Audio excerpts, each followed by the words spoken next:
विधानसभा चुनाव को लेकर चुनाव आयोग का चौंकाने वाला रिपोर्ट। कांग्रेस ने मारी बाजी, आप और बीजेपी रह गए पीछे। राजनीतिक पार्टियों ने चुनाव आयोग को एक साल में अपनी आमदनी और खर्च का हिसाब भेज दिया है। पार्टियों की ओर से चुनाव आयोग को भेजी गई जानकारी में दिल्ली विधानसभा चुनाव में खर्च का हिसाब किताब भी है। दिल्ली चुनाव में आम आदमी पार्टी, कांग्रेस और भारतीय जनता पार्टी ने अपनी सालाना आमदनी और खर्च का हिसाब चुनाव आयोग को भेजा है। खास बात यह है कि ये आंकड़े चौंकाने वाले हैं, क्योंकि खर्च परिणाम से बिल्कुल मेल नहीं खाते। और इस रिपोर्ट में सबसे ज्यादा किसी ने चौंकाया है तो वो है कांग्रेस। दिल्ली चुनाव में किस पार्टी ने कितना खर्च किया, बताएंगे अपने इस वीडियो में। नमस्कार, मैं हूं प्रियांशु और आप देख रहे हैं नव भारत लाइव। दरअसल राजनीतिक दलों की ओर से चुनाव आयोग को दी गई जानकारी की माने तो सबसे ज्यादा खर्च बीजेपी ने नहीं और ना ही आम आदमी पार्टी ने। इस चुनाव में सबसे ज्यादा खर्च कांग्रेस पार्टी के द्वारा किया गया है। ग्रैंड ओल्ड पार्टी जिसे कहते हैं, इस पार्टी ने दिल्ली चुनाव में आम आदमी पार्टी के मुकाबले 3 गुना ज्यादा खर्च किया। निर्वाचन आयोग की वेबसाइट पर अपलोड किए गए विवरण के मुताबिक कांग्रेस का कुल चुनावी खर्च 46 करोड़ 18 लाख रुपए रहा। जी हां, 46 करोड़ 18 लाख रुपए कांग्रेस ने दिल्ली चुनाव में खर्च किए।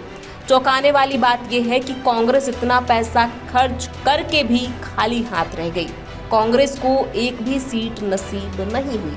ऐसे में कांग्रेस को लेकर बहुत सारे सवाल आपके जहन में उठना लाजमी है कि कांग्रेस इतने पैसे खर्च करके भी आखिर क्यों नहीं जीत पाई, या फिर कांग्रेस को पहले से ही पता था कि वो जीत नहीं पाएगी, लेकिन उसने ऐसा करके किसी दूसरी पार्टी का खेल बिगाड़ दिया। हालांकि इन सवालों का जवाब तो पार्टी ही दे पाएगी। अब बात करते हैं दिल्ली की सत्ता से बाहर हुई पार्टी यानी आम आदमी पार्टी की। दिल्ली चुनाव में आपने 14 करोड़ 51 लाख रुपए खर्च किए।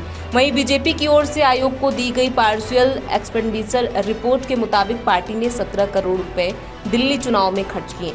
आम आदमी पार्टी को 70 सीटों वाले दिल्ली विधानसभा चुनाव की 22 सीटों पर जीत मिली थी। दोनों पार्टियों के इन खर्चों में पार्टी के सामान्य प्रचार प्रसार से संबंधित खर्च जैसे मीडिया विज्ञापन और प्रचार सामग्री भी शामिल बताए जा रहे हैं। गौरतलब है कि दिल्ली विधानसभा के चुनाव में कांग्रेस और आम आदमी पार्टी दोनों ही राजनीतिक दलों ने सभी 70 विधानसभा सीटों पर उम्मीदवार उतारे थे। बीजेपी ने 68 सीटों पर उम्मीदवार उतारे थे और 2 सीटें सहयोगी दलों के लिए छोड़ी थी। दिल्ली विधानसभा के चुनाव इसी साल फरवरी में हुए थे। दिल्ली की सभी 70 विधानसभा सीटों के लिए 5 फरवरी को वोट डाले गए थे और चुनाव नतीजे 8 फरवरी को घोषित किए थे। दिल्ली चुनाव में कांग्रेस लगातार तीसरी बार खाता खोलने में भी विफल रही। जी हां, इतने खर्चे करने के बाद भी कांग्रेस खाता नहीं खोल पाई। इन चुनावों में भारतीय जनता पार्टी बीजेपी 27 साल बाद सत्ता में वापसी करने में सफल रही थी। बीजेपी को 48 विधानसभा सीटों पर जीत मिली थी। दिल्ली चुनाव 2020 में 70 में से 62 सीटें जीतने वाली आम आदमी पार्टी को इस बार के चुनाव में 40 सीटों का नुकसान उठाना पड़ा था। मुख्यमंत्री उम्मीदवार और पूर्व CM Arvind Kejriwal, deputy CM Manish Sisodia समेत आम आदमी पार्टी के कई शीर्ष नेता अपनी सीट भी नहीं बचा सके थे। ऐसे में हमारी इस रिपोर्ट पर आपकी क्या राय है, हमें कमेंट बॉक्स में लिख के जरूर बताएं।